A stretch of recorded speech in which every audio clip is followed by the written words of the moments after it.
સુરતના સરથાણામાં કાપડના વેપારીએ ઓનલાઈન સસ્તામાં સોનું લેવાના ચક્કરમાં 9.50 લાખની રકમ ગુમાવ્યા હોવાનો કિસ્સો પ્રકાશમાં આવ્યો છે। 6 જેટલા ઠગો ફેસબુકના પેજ બનાવી લોકોને છેતરતા હતા, જેનો ભોગ કાપડનો વેપારી બન્યો હતો। પેમેન્ટ આગળિયા મારફત પડાવી લેવામાં આવ્યું હતું। 5 મહિના પહેલા નોંધાયેલા ગુનામાં ઉત્તરાણ પોલીસને 5 મહિના બાદ આ ઠગ ટોળકીના 2 આરોપીઓને ભુજથી ઝડપી પાડવામાં સફળતા મળી છે। સુરતના સરથાણામાં કાપડના વેપારીઓ ઓનલાઈન સસ્તામાં સોનું લેવાના ચક્કરમાં 9.50 લાખની રકમ ગુમાવ્યા હોવાનો કિસ્સો પ્રકાશમાં આવ્યો છે। 6 જેટલા ઠગો ફેસબુકમાં પેજ બનાવી લોકોને છેતરતા હતા, જેનો ભોગ કાપડનો વેપારી બન્યો હતો।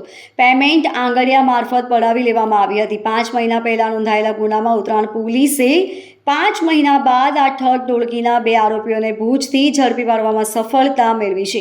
મળતી માહિતી મુજબ સરથાણા યોગી ચોક સહજાનંદ હાઇટ્સમાં રહેતા અને ઓનલાઈન કાપડનો ધંધો કરતા 25 વર્ષીય ધવલ જયસુખ વસોયાએ 23 સપ્ટેમ્બર 2024 ફેસબુક પર 24 કેરેટ ગોલ્ડ નામનું પેજ ઓપન કર્યું હતું, જેમાં 100 ગ્રામ સોનાનો ભાવ 4.99 લાખ બતાવ્યો હતો, જે માર્કેટ કરતાં સસ્તામાં આપતા હતા।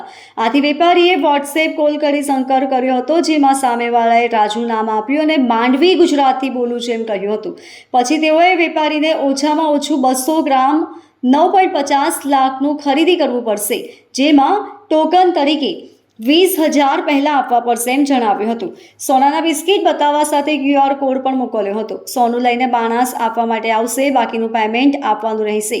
ત્યાર પછી વેપારીને સોનાનો ઓર્ડર કન્ફર્મ કરવા કહી ટોકનની રકમ મોકલવાની વાત કરી હતી। એટલું જ નહીં, ઠગ ટોળકીએ વિડીયો કોલ કરીને વેપારીને સોનાના બિસ્કિટ બતાવ્યા હતા, સાથે QR કોડ પણ મોકલ્યો હતો। પછી ઇસ્માઇલ શેખના ખાતામાં 20,000ની રકમ ટ્રાન્સફર કરી હતી। પછી પ્રતીક પટેલનો વેપારીને વોટ્સએપ કોલ આવ્યો હતો। ભોગ બનેલા વેપારીએ ઉત્તરાણ પોલીસમાં ફરિયાદ કરી પેમેન્ટના બીજા દિવસે રવિવાર હોવાથી ડિલિવરી કરવા આવી શકાશે નહીં એમ કહી સામેથી અન્ય એક શખ્સે વાત કરી હતી અને તે ગોવા રહેતો હોવાનું જણાવ્યું હતું। તેથી વેપારીને 1 કિલો સોનું લેવાની વાત કરી, આથી વેપારીએ તેને ના પાડી દીધી હતી અને રૂપિયા પરત માંગતા વાયદાઓ કર્યા હતા।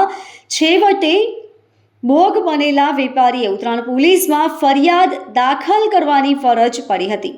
Bureau report LK star news, Surat.